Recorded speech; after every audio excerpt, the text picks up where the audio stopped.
హల్లెలూయా. యేసే మనకు ఆశ్రయం అనే టీవీ కార్యక్రమాన్ని వీక్షిస్తున్న మీ అందరికీ నజరేయుడైన యేసుక్రీస్తు నామమున శుభములు. ఎలా ఉన్నారండి? దేవుడు తన రెక్కల చాటున మనల్ని భద్రపరిచి ఈ సంవత్సరమంతా కాచి కాపాడి ఈ సంవత్సరం చివరి నెల చివరి వారంలోనికి నడిపించిన దేవాది దేవునికి సమస్తమైన మహిమ ఘనత ప్రభావాలు కలుగును గాక.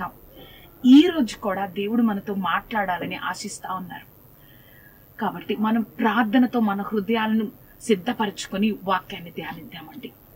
సర్వోన్నతుడ, సర్వాధికారి, పరిశుద్ధాత్మదేవ యేసయ్య, నీ గొప్ప కృప, కాపుదల, భద్రత తండ్రి, ఆశ్చర్యకరుడ, ఈ విధంగా తండ్రి మమ్మల్ని సంవత్సరం చివరి రోజులో ప్రవేశపెట్టిన దేవాది దేవ ప్రభా, మాతో వాక్యం ద్వారా మాట్లాడుతున్న విధానాన్ని బట్టి నీకు వందనాలు. సర్వోన్నత కాపాడిన విధానాన్ని బట్టి నీకు వందనాలు ప్రభా. ఎవరైతే యొక్క కార్యక్రమాన్ని చూస్తూ ఉన్నారో తండ్రి, ప్రతి ఒక్కరు నీ యొక్క ప్రభా యేసయ్య సన్నిధిని అనుభవించే భాగ్యాన్ని మాకు అనుగ్రహించండి. నీ నామాన్ని మహిమపరచుకో దేవా. నీ కృపా రెక్కల క్రింద భద్రపరచండి దేవా. నీకు వందనాలు. సర్వశక్తి మంతుర ప్రతిదిని యొక్క అధికారంలో నీకు తీసుకొని కేవలం నీ నామాన్ని మహిమపరచుకో దేవా. నీ గొప్ప కృపను అనుగ్రహించండి. నువ్వే సహాయం దయచేయండి. నజరేయుడైన యేసుక్రీస్తు నామమున అడిగి వేడుకొంచున్నాము తండ్రి. Amen, amen, amen. మనము గత వారము క్రిస్మస్ ని సెలబ్రేట్ చేసుకున్నాం. యేసుక్రీస్తు యొక్క జన్మదినాన్ని సెలబ్రేట్ చేసుకున్నాం. ఈ యొక్క ఆదివారము, ఈ వచ్చే ఆదివారం మనం ఏం చేస్తామండి? నూతన సంవత్సరాన్ని సెలబ్రేట్ చేసుకుంటాం. ఈ నూతన సంవత్సరంలో దేవుడు మనతో ఏం మాట్లాడాలనుకుంటున్నారో ఒకసారి వాక్యాన్ని ధ్యానించుకుందాం. ఆది కాండము 17వ అధ్యాయం 21వ వచనం. అయితే వచ్చు సంవత్సరము ఈ కాలమందు శారా నీకు కనబో ఇస్సాకుతో నా నిబంధనను స్థిరపరచదనని చెప్పెను. మరొకసారి చదువుదామండి. అయితే వచ్చు సంవత్సరము ఈ కాలమందు శారా నీకు కనబో ఇస్సాకుతో నా నిబంధనను స్థిరపరచదని చెప్పాను. ఈ మాట దేవుడు చెప్తున్నారు కదండి. ఈ యొక్క వారం యొక్క వాక్య ప్రసంగాంశం చివరి నెల చివరి వారంలో ఉన్న మనతో దేవుడు మాట్లాడుతున్న మాట. సంవత్సరాలు గతిస్తున్నా మన జీవితంలో ఎందుకు ఆశీర్వాదం లేదు? సంవత్సరాలు గతించిపోతున్నాయి, సంవత్సరాలు గతించిపోతున్నాయి, అయినా కూడా మన జీవితాలలో ఎందుకు ఆశీర్వాదం లేదు? ఈ యొక్క ప్రశ్న మన అందరికీ వచ్చి ఉంటుంది కదండి. మనము పోయిన సంవత్సరం ఏ విధంగా ఉందో, ఈ సంవత్సరం అంతా ఏ విధంగా ఉందో, సంవత్సరాలన్నీ గతించిపోతున్నాయి. కానీ నా జీవితంలో ఏ ఒక్క ఆశీర్వాదం, ఈ లోకానికి కనిపించే ఏ ఒక్క ఆశీర్వాదం నీ జీవితంలో జరగాలనుకుంటున్నావో, ఏ ఒక్క ఆశీర్వాదాన్ని పొందుకోవాలని నీ యొక్క దేవుడి వైపు చూస్తా ఉన్నావో, ఆ ఆశీర్వాదాన్ని సంవత్సరాలు జరుగుతున్నా కూడా ఆ ఆశీర్వాదాన్ని పొందుకోవట్లేదు. మనము కొన్ని గంటల్లో దేవుడి చిత్తమైతే కొన్ని గంటల్లో కొన్ని రోజుల్లో మనము నూతన సంవత్సరంలోనికి ప్రవేశపెడతామండి. కానీ అందరూ ఎంతో సంతోషంగా ఎంతో ఉంటారు. కానీ క్రైస్తవులమైన మనము, దేవుడి బిడ్డలమైన మనలో ఒక ప్రశ్న ఉంటుంది. ప్రభా, సంవత్సరాలు గతించిపోతున్నాయి, సంవత్సరాలన్నీ వెళ్ళిపోతున్నాయి, క్యాలెండర్ మారిపోతుంది, సంవత్సరాలన్నీ జరిగిపోతున్నాయి, ఎంతో వేగంగా వెళ్ళిపోతున్నాయి, కానీ నా జీవితంలో కార్యం జరగట్లేదు. ఎందుకు నేను ఆశీర్వదింపలేకపోతున్నాను?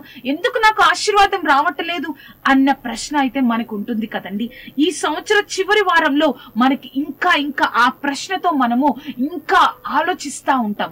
ఏం సాధించాను ఈ సంవత్సరం అంతా, నేను ఏమి పొందుకున్నాను ఈ సంవత్సరం అంతా అన్న నిరుత్సాహంతోనే నూతన సంవత్సరంలోనికి మనం వెళ్ళిపోతాం. నూతన సంవత్సరం మన జీవితాల్లో అడుగు పెడుతుంది.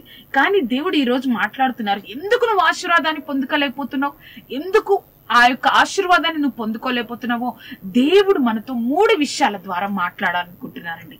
ఈ వారం మనం చివరి వారంలో ఉన్నాం కాబట్టి ఈ వారం దేవుడు మనతో మాట్లాడుతున్న మాట, సంవత్సరాలు గతిస్తున్నా నాకు ఆశీర్వాదం ఎందుకు నేను ఆశీర్వదింపబడట్లేదు? మొట్టమొదటిగా దేవుడు నిన్ను ఆశీర్వదించాలని ఉన్నా నువ్వు ఆశీర్వదింపబడడం లేదు ఎందుకు? మరొకసారి చెప్తానండి, దేవుడు మనల్ని ఆశీర్వదించాలని దేవునికున్నా మనము ఎందుకు ఆశీర్వదింపబడట్లేదు? అదే కదండి ఇప్పుడు ఒక సమస్య. దేవుడికి ఆశీర్వదింపబడాలనుంది, మనకి ఆశీర్వదింపబడాలనుంది, నేను కూడా గొప్పగా ఆశీర్వదింపబడాలని మనకి ఉంటుంది. కానీ మనం ఎందుకు దేవుడి యొక్క కార్యాలు చూడలేకపోతున్నాం? ఒక వ్యక్తి గురించి మనం ఈ రోజు ధ్యానిద్దామండి. ఆ వ్యక్తిని దేవుడు ఆశీర్వదించాలనుకుంటున్నారు. అతనికి కూడా, ఆ వ్యక్తికి కూడా ఆశీర్వదింపబడాలనే ఆశతో తన దేశాన్ని వదిలేసి వచ్చారు. కానీ ఏం జరిగిందో మనం ఈ రోజు చూద్దామండి. ఆదికాండము 12వ అధ్యాయం చూసినట్లయితే దేవుడు అబ్రహాముతో స్పష్టంగా మాట్లాడారు. ఏమని అంటే, హారాన్లో ఉన్న అబ్రహాముతో నీ యొక్క తండ్రి ఇంటిని, నీ యొక్క దేశమును, నీ యొక్క తండ్రి ఇంటిని, నీ యొక్క ఇంటిని వదిలివేసి నేను చూపించే దేశానికి రావాలి అని దేవుడు చెప్పినప్పుడు అబ్రహాము తన భార్య అయిన శారాను, అంతేకాకుండా లోతును తీసుకొని వచ్చారు. మీరు అనుకున్నట్లుగా మనం ఇప్పుడు ఈ యొక్క పాయింట్ లో అబ్రహాం గురించి కాదండి, లోతు గురించి మనం ధ్యానించుకుందాం. చూసారా, ఒక వాగ్దానం ఉన్న వ్యక్తితో లోతు కూడా ఆ దేశం నుంచి కానాను దేశానికి వారందరూ వచ్చారండి. కానాను దేశానికి వచ్చిన తర్వాత వారు మరలా ఐగుప్తు దేశానికి వెళ్తారు. ఐగుప్తు దేశం నుంచి నెగేబు, తూర్పు పాలస్తీనా ఆ దేశానికి వారు వచ్చిన తరువాత అక్కడ వారికి విస్తారంగా ఆ యొక్క పశు సంపద అంటే ఉండబట్టి వారు ఏం చేస్తారు అంటే, అబ్రహాం ఏం చేస్తారంటే ఆ యొక్క గొర్రెల పశువుల కాపరులకు, అబ్రహాము పశువుల కాపరులకు, లోతు పశువుల కాపరులకు ఆ యొక్క విభేదం కలుగుతుంది. కాబట్టి అబ్రహాము లోతుతో చెప్తారు, నువ్వు మన ఇద్దరం కలిసి జీవించలేం, నువ్వు వేరే ఒక ప్రాంతానికి వెళ్ళు, నేను వేరే ప్రాంతానికి వెళ్తానన్నప్పుడు ఆ యొక్క లోతు ఏం చేశారు అంటే సొదొమ అనే ప్రాంతానికి వెళ్లారు. సొదొమ అన్న ప్రాంతానికి వెళ్లారు ఎందుకంటే ఆ విస్తారమైన సంపద వల్ల ఇద్దరు ఒకే చోట నివసించలేకపోవడం వల్ల తనకి ఆ యొక్క కన్నులకు ఇంపుగా కనబడి ఆ యొక్క కన్నులెత్తి చూచినప్పుడు సొదొమ అనే పట్టణము మంచిగా కనిపించడం వల్ల ఆ సొదొమ ప్రాంతానికి వెళ్లారు. వెళ్ళిన తర్వాత ఆ సొదొమ గొమొర ఎలా ఉంటుందో మనందరికీ తెలుసండి. వెళ్ళిన తర్వాత ఏం జరిగిందండి, ఆ యొక్క సొదొమ యొక్క ప్రాంతం యొక్క ఆ యొక్క ప్రజలందరూ దేవుడి దృష్టికి బహుదృష్టులై ఉన్నందున దేవుడు ఆ యొక్క పట్టణాన్ని, ఆ యొక్క ప్రాంతాన్ని నాశనం చేయాలనుకున్నారు. మనము 19వ వచనం చూచినట్లయితే దేవుడు ఆ యొక్క స్పష్టంగా దేవుడు లోతు దగ్గరకు వచ్చి దేవదూతల్ని పంపించి లోతు దగ్గరకు వచ్చినప్పుడు ఆ సొదొమ గవ్వని వద్ద కూర్చున్నప్పుడు ఆ దేవదూతలు లోతును దర్శించినప్పుడు 19వ అధ్యాయం ఆదికాండంలో చూసినట్లయితే ఏం జరుగుతుందంటే ఆ యొక్క వారికి సాష్టాంగపడి లోతు ఈ రాత్రి నా దగ్గర ఉండండి, ఈ రాత్రి ఇక్కడ ఉండండి అని చెప్పినప్పుడు వారందరూ ఆ యొక్క దేవదూతలు ఇద్దరు ఆ రాత్రి అక్కడ తన దగ్గర ఉంటారు. ఆ రాత్రే లోతుని హెచ్చరించారండి. ఏమని హెచ్చరించారంటే, ఈ యొక్క సొదొమ పట్టణం యొక్క ఆ యొక్క పాపము దేవుని దృష్టికి బహు ఘోరంగా ఉన్నది కాబట్టి దేవుడి ఈ యొక్క ప్రాంతాన్ని నాశనం చేయాలనుకుంటున్నారు. కాబట్టి నీకు ఇంకా ఎవరైనా ఉన్నారా, నువ్వు వారిని తీసుకొని ఈ ప్రాంతం నుంచి వచ్చివే, ఈ ప్రాంతాన్ని విడిచిపెట్టు అని చెప్పారు. ఆ రోజు రాత్రే వారు రిమైండర్ చేశారండి. ఆ రోజు రాత్రే వారు వార్నింగ్ ఇచ్చారు, ఈ ప్రాంతం నుంచి నువ్వు బయటికి రా అని చెప్పి. ఈ ప్రాంతం నుంచి బయటికి రా అని చెప్పిన తర్వాత తెల్లవారినప్పుడు, ఆ రాత్రి అయిపోయింది, తెల్లవారినప్పుడు మనం చూసినట్లయితే 19వ అధ్యాయము 15వ వచనం మనం ఒకసారి చూద్దామండి. తెల్లవారినప్పుడు ఆ దూతలు లోతును త్వరపెట్టి, లెమ్ము, ఈ ఊరి దోష శిక్షలో నశింపకుండా నీ భార్యను ఇక్కడున్న నీ 2 కుమార్తెలను తీసుకొని రమ్మని చెప్పారు. మరొకసారి చెప్పారండి తెల్లవారినప్పుడు, త్వరగా రా అని చెప్పినప్పుడు ఏం చేయాలి అండి? ఎవరండి ఆ మాట చెప్తుంది?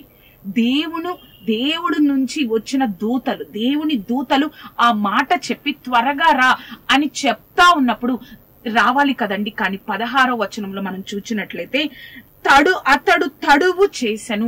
ఇంకా ఇంకా ఇంకా రాత్రి చెప్పినప్పుడు చలనం లేదు, తెల్లవారగానే చెప్పినప్పుడు చలనం లేదు, ఇంకా ఇంకా లేట్ చేస్తా ఉన్నప్పుడు తడువు చేసినప్పుడు ఆ యొక్క దేవదూతలే అతని యొక్క కుమారులను అతని యొక్క భార్యను లోతును తీసుకొని ఆ యొక్క ఊరి బయట పెట్టారు, ఊరి బయట ఉంచారు అని ఉంటుందండి.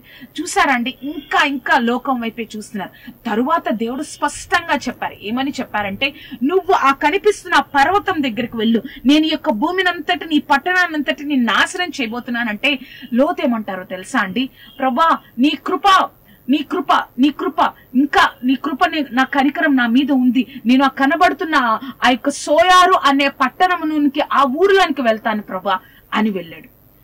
దేవుడు తడువు చేస్తున్నా కూడా ఆయన కనికరం లోతు మీద ఉంచి బయటకు తీసుకొచ్చినా కూడా పర్వతం దగ్గరకు వెళ్ళు లోతు అని చెప్పినప్పుడు అక్కడికి వెళ్తానన్నారు.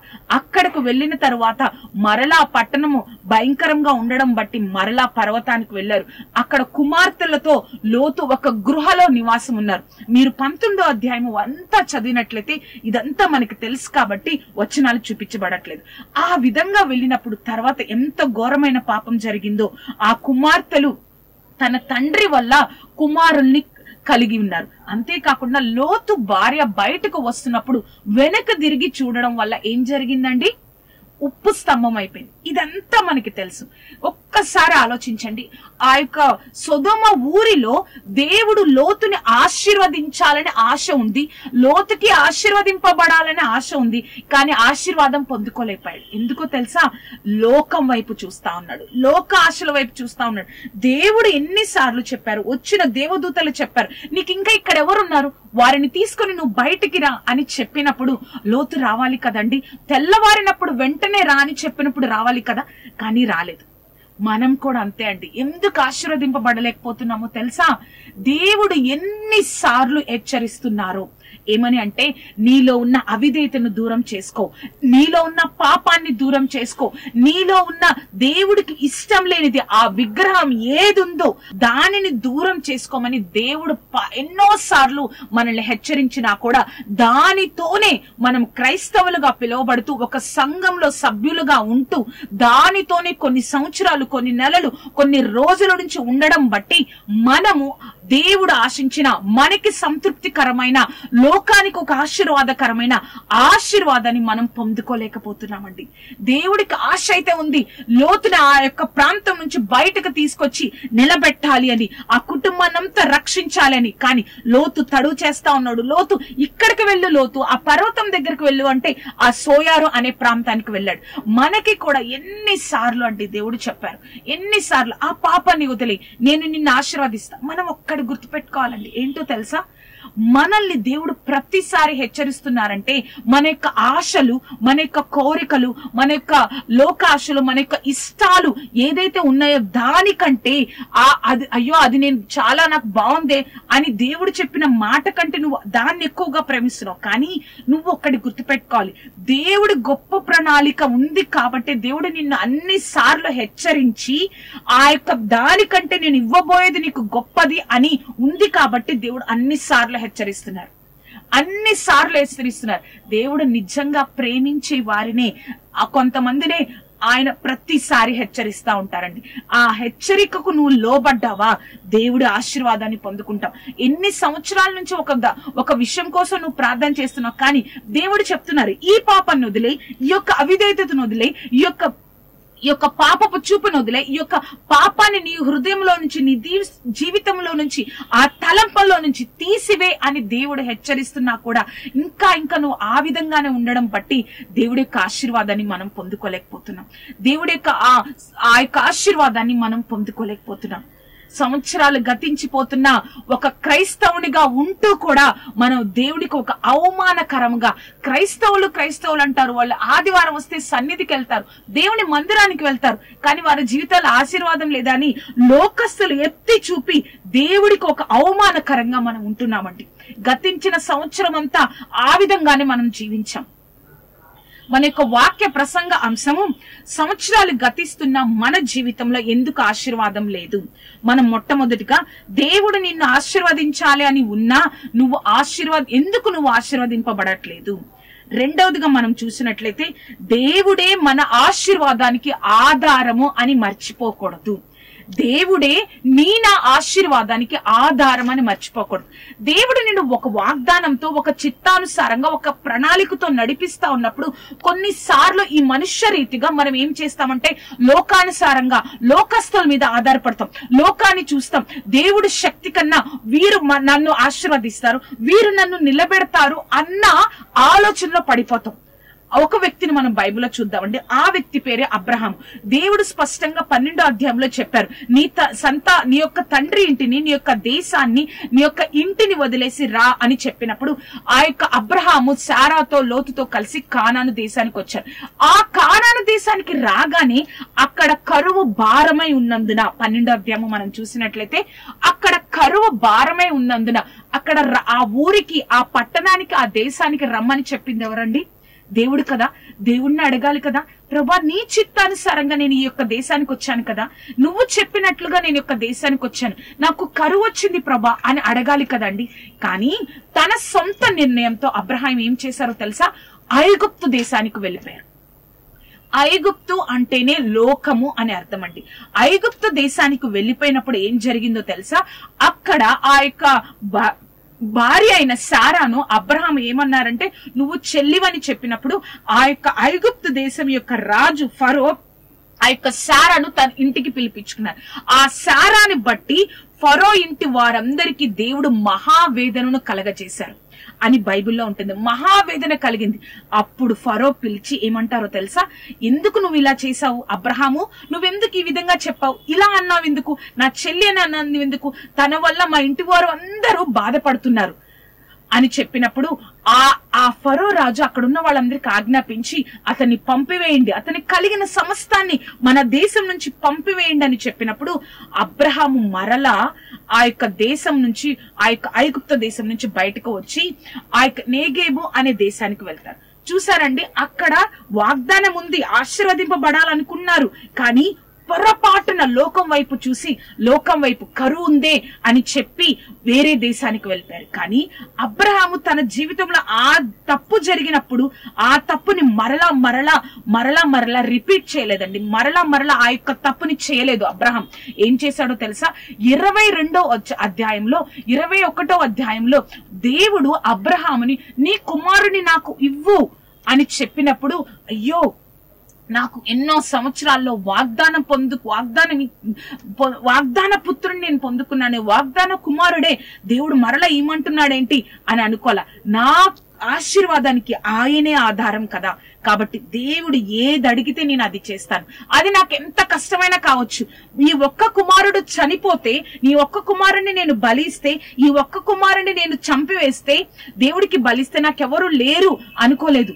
3 రోజుల ప్రయాణం చేసి దేవుడు చెప్పిన మాటకు లోబడ్డాడు. ఇక్కడ ఎక్కడైతే ఐగుప్తులో జరిగిన తప్పుని మరలా పునరావృతం కాకుండా, మరలా రిపీట్ చేయకుండా, మరలా ఆ యొక్క దేవుడు అడిగినప్పుడు, ఆశీర్వదించినప్పుడు అక్కడ నా ఆశీర్వాదానికి నువ్వే ప్రభు ఆధారం అని చెప్పి ఆ యొక్క బిడ్డను పెట్టి, ఆ యొక్క ఇస్సాకును పెట్టి కత్తి ఎత్తినప్పుడు దేవుడు అబ్రహామా అబ్రహామా నీ ఒక్కగానున్న ఒక్క కుమారుని నువ్వు వెనుదీయలేదు కనుక నేను నిన్ను, నీ యొక్క సంతానాన్ని ఇసుక రేణువుల వలె ఆ విధంగా నేను గొప్పగా చేస్తాను. నీ యొక్క సంతానము శత్రువుల దేశంలో ఉంటారు, శత్రువుల దేశాన్ని దోచుకుంటారు అని ఎంత గొప్ప వాగ్దానాలు. నీ ద్వారా సమస్తమైన ప్రజలు ఆశీర్వదింపబడతారు అని దేవుడు ఆ అబ్రహాంకి వాగ్దానం ఇచ్చారు. మనం కూడా అండి ఈ లోకానుసారంగా మనం దేవుడితో ఉన్నప్పుడు చాలా అనేకమైన విషయాలలో లోకం వైపు చూస్తూ ఉంటాం, లోకం వైపు చూసి నష్టపోతా ఉంటాం, లోకంలోని మనుషులను చూసి నష్టపోతా ఉంటాం. వీరు నాకు ఉద్యోగాన్ని ఇస్తారు, వీరు నన్ను నిలబెడతారు, వీరు నా బాధ్యత తీసుకుంటారు, వీరు నన్ను చూస్తారు, వీరు నాకు ఒక సపోర్ట్ గా ఉంటారని లోకాన్ని చూసి అనేక సార్లు మనము మన యొక్క జీవితాల్ని వ్యర్థం చేసుకుంటా ఉంటాం. కానీ మనము మన హృదయంలో ఒక్కటి గుర్తు పెట్టుకోవాలండి, వారికంటే వారిని సృష్టించిన దేవుడి మీద నువ్వు ఆశ పెట్టుకున్నట్లయితే దేవుడే నా యొక్క ఆశీర్వాదానికి ఆధారము. అబ్రహాము ఆ తప్పును చేశారు, మరలా తన యొక్క జీవితంలో ఎప్పుడు కూడా మరలా లోకం వైపు చూడకుండా ఇస్సాకు పుట్టినప్పుడు కూడా దేవుడే ఇచ్చారు. దేవుడు అడుగుతున్నారు, నేను ఇస్తాను.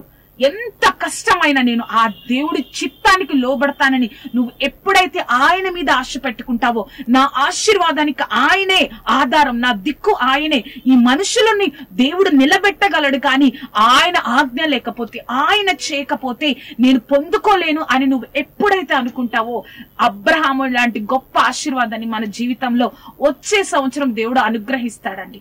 తరతరాలకు ఒక ఆశీర్వాదకరంగా ఎలా ఉన్నాడో అబ్రహాము, అటువంటి ఆశీర్వాదాన్ని నీ కుటుంబానికి దేవుడు అనుగ్రహిస్తారు.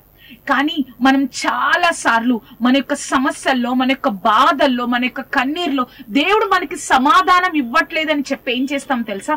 ఐగుప్తు లాంటి లోకం వైపు మనం చూస్తామండి. ఐగుప్తు లాంటి లోకం వైపు చూసి మర్చిపోతాం. ఎవరన్నా ఈ లోకంలో నీ పక్షంగా నిలబడాలి అంటే దేవుడి యొక్క ఆజ్ఞ లేకపోతే, దేవుడి కృప వారి మీద లేకపోతే, దేవుడు ఆజ్ఞ లేకపోతే, దేవుడి కృప నీ మీద లేకపోతే వారు నీ పక్షంగా నిలబడరు, నీకు సహాయం చేయలేరు అన్న విషయాన్ని మనం మర్చిపోతామండి. అదే జరుగుతుంది. అందుకే మనం ఆశీర్వదింపబడట్లేదు. లోకం వైపు చూస్తున్నాం, వారే నా ఆధారం అనుకుంటున్నాం, వారే నాకు సమస్తం అనుకుంటున్నాం, వారే నాకు జాబ్ ఇవ్వగలరు, వారే నన్ను నిలబెట్టగలరు, వారే నా జీవితాన్ని కట్టగలరు, వారే నా కుటుంబాన్ని, నా పిల్లల్ని చూసుకోగలరు. వారు కాదండి. నీ యొక్క ఆశీర్వాదానికి ఆధారం దేవుడు. మన యొక్క వాక్య ప్రసంగ అంశము, సంవత్సరాలు గతిస్తున్నా మన జీవితాల్లో ఆశీర్వాదం ఎందుకు పొందుకోవడం లేదు, ఆశీర్వదింపబడట్లేదు ఎందుకు? మొట్టమొదటిగా దేవుడు నిన్ను ఆశీర్వదించాలని ఉన్నా కూడా నువ్వు ఎందుకు ఆశీర్వదింపబడడం లేదు? రెండవదిగా మనం చూసినట్లయితే దేవుడే నీ ఆశీర్వాదానికి ఆధారము అని మర్చిపోకూడదు. మనము ఉదయం లేవగానే ఏ విధంగా, అవును ఈ యొక్క కుటుంబంలో ఉన్న వారు నా పిల్లలు, నా కుటుంబం అని ఎలా మర్చిపోమో, మన ఊపిరి పీల్చుకోకుండా ఎలా ఉండలేమో మనం కూడా గుర్తు పెట్టుకోవాలండి. దేవుడే నా ఆశీర్వాదానికి, ఈ లోకంలో ఎంతమంది నా పక్షంగా ఉన్నా, ఎన్ని డబ్బులు నాతో ఉన్నా, ఎంతగా ఉన్నా, నేను ఆశీర్వదింపబడాలంటే, నేను ఆశీర్వాదాన్ని పొందుకోవాలంటే దేవుడు మాత్రమే అని నువ్వు నేను ఎప్పుడైతే మర్చిపోమో దేవుడి నుంచి మనం దూరం అవ్వమండి. ఆయన యొక్క ఆశీర్వాదాన్ని, గతించిన సంవత్సరాలన్నీ వ్యర్థమైన ఈ యొక్క సంవత్సరంలో నువ్వు ఆయన యొక్క గొప్ప ఆశీర్వాదాన్ని పొందుకుంటావు. మూడవదిగా మనం ధ్యానిద్దామండి, నీ జీవితాన్ని దేవుని శక్తితో సరి చేసుకో. అవునండి, మన యొక్క జీవితాన్ని మన యొక్క శక్తితో, మన యొక్క జ్ఞానంతో, మన యొక్క విల్ పవర్ తో మనం ఏమి సాధించలేం. అందుకే దేవుడు చెప్తారు కదా, యోహాను సువార్త 15:5 నాకు దూరంగా ఉండి మీరేమీ సాధించలేరు. అటువంటి జీవితాలండి మనవి, అటువంటి జీవితాలు. అయ్యో, నేను ఈ యొక్క అవిధేయతను, ఈ యొక్క పాపాన్ని, ఈ యొక్క దేవుడికి ఇష్టం లేని ఏదైతే విగ్రహం నా హృదయంలో ఉందో దానిని నేను దూరం చేసుకోవాలని అనుకుంటున్నాను, కానీ తెలియకుండానే మరలా ఆ యొక్క తలంపులతో, ఆ యొక్క ఆలోచనలతో, ఆ పనులు మాత్రమే, ఆ పనుల మీదే నా యొక్క ఆలోచన ఉంది, ఆ పనులే నేను చేస్తున్నాను, చెయ్యకూడదు అనుకుంటున్నాను, మరలా చేస్తున్నాను అనుకుంటున్నావు. అప్పుడు నువ్వు నీ శక్తి మీద ఆధారపడుతున్నావు. దేవుని శక్తి మీద ఆధారపడు. మన శక్తి మనము ఏమి సాధించలేమండి. మనం ఎంత వేస్టో తెలుసా అండి? మన యొక్క ఆలోచనలు కూడా మన కంట్రోల్లో ఉంచుకోలేని దౌర్భాగ్యులం మనం ఇప్పుడు ఈ కార్యక్రమాన్ని చూస్తాం, మనం ఏదేదో ఆలోచిస్తూ ఉంటాం, మనం ఎలానో ఉంటాం. కానీ నీ శక్తి మీద నువ్వు ఆధారపడి, నీ శక్తి మీద మనం ఉంటే మనం ఏమీ సాధించలేం. ప్రభా, నేను పూర్తిగా నీ యొక్క అధికారంలోనికి వస్తున్నాను ప్రభా, నీ శక్తి నాకు కావాలి ప్రభా. గతించిన సంవత్సరాలు ఎంతో ఆశీర్వాదం పొందుకుంటానని నేను ఎంతో ప్రయాసపడ్డాను, ఏ ఆశీర్వాదం లేదు. నీకు నేను ఒక అవమానకరంగా ఉన్నానేమో, ఏ ఆశీర్వాదం లేదు ప్రభా నాకు నా జీవితంలో, కానీ నీ శక్తి మీద ఆధారపడుతున్నాను. ఆ పాపాన్ని, అవిధేయతను, నీకు లోబడని తత్వాన్ని, నీకు నాకు అడ్డుగా ఉన్న ప్రతి ఒక్క విషయాన్ని దూరం చేయడం నా శక్తి కాదు, నా వలన కాదయ్యా, కేవలం నీ శక్తి మాత్రమే. నీ శక్తిని నాకు అనుగ్రహించి దేవా ప్రభా, ఆ యొక్క పాపానికి దూరమై నువ్వు ఏదైతే ఆశీర్వాదాన్ని నా కోసం దాచి ఉంచావో, నేదైతే ఆశీర్వాదాన్ని నా కోసం దాచి ఉంచావో దాన్ని పొందుకునే గొప్ప భాగ్యాన్ని నాకు అనుగ్రహించి ప్రభా అని నువ్వు ప్రార్థన చేయాలండి. అవునండి, ఈ యొక్క కొన్ని వారాలలోనే ఈ యొక్క కార్యక్రమాన్ని వింటున్నావు, కొన్ని 2 రోజులు 3 రోజుల్లోనే 4 రోజుల్లోనే నువ్వు నూతన సంవత్సరానికి అడుగు పెడతావు. ఆ అడుగు పెట్టినప్పుడు నువ్వు ఒక తీర్మానం తీసుకోవాలి. ప్రతిరోజు మోకరించి ప్రార్థన చేయాలి ప్రతిరోజు. ప్రభా ఈ రోజు నాకు ఇచ్చావు కదా, నీకు కృతజ్ఞతలు ప్రభా ఈ రోజు అంతటిలో తండ్రి సర్వశక్తిమంతుడా నీ యొక్క ఆలోచనలతో నీ యొక్క తలంపులతో నన్ను నింపు అని ప్రార్థన చేయడమే కాదండి, ఈ యొక్క వాక్యాన్ని కూడా మనం చదవాలి. వాక్యాన్ని చదివి ధ్యానించి దేవుడు ఏదైతే ఆ మాటలు మాట్లాడారో, ఏదైతే వాక్యం ద్వారా దేవుడు మాట్లాడారో ఆ రోజంతా నీ హృదయంలో ఆ వాక్యాన్ని నువ్వు ధ్యానిస్తూ, నువ్వు ఏ పనుల్లో ఉన్నా ఎక్కడ ఉన్నా ఆ ధ్యానాన్ని ధ్యానిస్తూ దేవుడికి విరోధమైన ప్రతి వాటిని అప్పుడు దేవుడి యొక్క వాక్యమే నీలో నుంచి దూరం చేస్తుంది. ఆ యొక్క చీకటిగా ఉన్న నీ హృదయంలో ఆ యొక్క వెలుగైన వాక్యం నీ హృదయంలోకి వచ్చినప్పుడు చీకటికి అవకాశం లేదండి, ఆ అవిధేయతకి అవకాశం ఉండదు, ఆ యొక్క పాపానికి అవకాశం ఉండదు.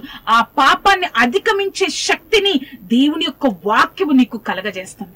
అంత గొప్ప శక్తి ఉందండి. అందుకే ఇప్పటి వరకు నీ శక్తి మీద ఆధారపడి నేను జయిస్తాను, నేను వాక్యాన్ని విన్నప్పుడు నాకు బాగా ఉంది, ఆదివారం బాగా ఉంటుంది, నేను జయించాలి, ఆ యొక్క పాపాన్ని తీసివేయాలి, దేవుడిలో కోసం నిలబడాలి, దేవుడు ఆశీర్వాదాన్ని పొందుకోవాలి అని అనుకుంటున్నావేమో. కానీ సోమవారం నుంచి శనివారం వరకు నీ శక్తి సరిపోవట్లేదు, నీ శక్తి సరిపోట్ల. మన శక్తితో మనం ఏమి సాధించలేమండి. ఆ యొక్క మనస్తత్వం ఉంటే మనము ఏమి సాధించలేం. ప్రభా కేవలం నీ శక్తయ్యా, నీ కృపయ్యా, నేను అధిగమించడానికి నాకు సహాయం చేయి అని నువ్వు ఎప్పుడైతే అనుకొని ఆయన శక్తి మీద దినము, మన యొక్క శక్తి ఎక్కడో కాదండి, ఏదో తాగితేనో ఏదో తింటేనో రాదు, కానీ మోకాళ్ళ ప్రార్థనలో మోకరించి ప్రార్థన చేయడం, మోకరించి వాక్యాన్ని చదవడంలో అక్కడే అండి మనం శక్తిని పొందుకోగలం, అక్కడే అండి మనం శక్తితో నింపగలం. ఆ శక్తిని పొందుకున్న నీవు దినము ఆయన శక్తితో కొన్ని రోజులు 10 నిమిషాలే చాలా కష్టంగా అనిపిస్తుంది, కానీ తర్వాత ఏమనిపిస్తుందో తెలుసా అండి, అర్ధగంట గంట ఇంకా ఎక్కువ సమయం దేవుడితో గడిపితే బాగుంటుంది, ఇంకా ఎక్కువ సమయం దేవుడి వాక్యాన్ని వింటే బాగుంటుంది. నీ మీద, నీ యొక్క జీవితం మీద ఒక కంట్రోల్ ని దేవుడు నీకు అనుగ్రహిస్తాడు. దేవుడి యొక్క శక్తితో నింపబడిన నువ్వు నీ హృదయంలో ఆ పాపపు ఆలోచనలు, పాపపు తలంపులు, ఆ యొక్క పాపము చెయ్యాలి అన్న ఆలోచన అన్నిటిని దేవుడు దూరం చేసి ఆయన దాచి ఉంచిన ఆశీర్వాదాన్ని నూతన సంవత్సరంలో దేవుడు నీకు నాకు అనుగ్రహిస్తారండి. ప్రార్థన చేసుకుందాం. సర్వోన్నతుడా, సర్వాధికారి, పరిశుద్ధాత్మదేవ, నువ్వు మాతో మాట్లాడిన విధానాన్ని బట్టి నీకు వందనాలయ్యా. ప్రభా ఈ కార్యక్రమాన్ని చూసి ఎవరైతే ప్రభా సర్వశక్తిమంతురా ఇంకా సంవత్సరాలు గతిస్తున్న నా జీవితం ఆశీర్వదింపబడలేదని ప్రభా కన్నీరు కాస్తున్నారు, బాధల్లో ఉన్నారు, దుఃఖంలో ఉన్నారు, మాతో మాట్లాడిన దేవా, నువ్వు మా కోసం దాచించిన మేలు ఎంతో గొప్పదయ్యా. కానీ ప్రభా మాలో ఉన్న అవిధేయత, మాలో ఏ విగ్రహం ఉందో, మాలో నీకు ఇష్టం లేనిది ఏదైతే ఉందో దాన్ని దూరం చేసుకునే శక్తిని మేము పొందుకోవడానికి మాకు సహాయం దయచేయండి. నిలబెట్టండి అయ్యా, నీ గొప్ప కృపను మా అందరికి దయచేదేవా. నీ నామాన్ని మహిమపరచుకో సర్వశక్తిమంతుడా యేసయ్యా. ఈ యొక్క సంవత్సరంలో, నూతన సంవత్సరంలో ప్రభా చివరి వారంలో మాతో మాట్లాడిన విధానాన్ని బట్టి వందనాలు. నీ ప్రభా వచ్చే సంవత్సరం తండ్రి మా యొక్క మంచిగా సర్వశక్తిమంతుడా ఆశీర్వదింపబడడానికి నువ్వు దాచి ఉంచిన మేలును మేము పొందుకునే ఒక గొప్ప కృపను మమ్మల్ని మేము సరి చేసుకుని నీ శక్తితో సరి చేయబడి ప్రభా ఆశీర్వాదాన్ని పొందుకునే భాగ్యాన్ని మా కుటుంబంలో ఉన్న ప్రతి ఒక్కరికి అనుగ్రహించి నిలబెట్టగలరని నజరేయుడైన యేసుక్రీస్తు నామమున అడిగి వేడుకొంచున్నాము తండ్రి. ఆమేన్, ఆమేన్, ఆమేన్. చూసారు కదా అండి, దేవుని యొక్క ఆశీర్వాదం ఎంతో గొప్పదండి. కానీ ఆ ఆశీర్వాదాన్ని పొందుకోనికుండా చేస్తున్న ప్రతి ఒక్క స్థితిని సరి చేసుకునే గొప్ప ఆత్మీయ స్థితిని మన కుటుంబంలో ఉన్న ప్రతి ఒక్కరికి దేవుడు అనుగ్రహించును గాక. ఈ యొక్క కార్యక్రమాన్ని వీక్షిస్తున్న మీ అందరికీ నజరేయుడైన యేసుక్రీస్తు నామమున శుభములు. ఈ యొక్క కార్యక్రమము మీకు ఆశీర్వాదకరంగా ఉన్నట్లయితే మీ యొక్క స్నేహితులకు, బంధువులకు ఈ కార్యక్రమం ఈ టైంలో చూస్తున్నారు కండి, ఆ టైంని చూడమని చెప్పి మీ ఆ యొక్క స్నేహితులకు, బంధువులకు పరిచయం చేయండి. నా గురించి, ఈ కార్యక్రమం గురించి ప్రార్థన చేయండి.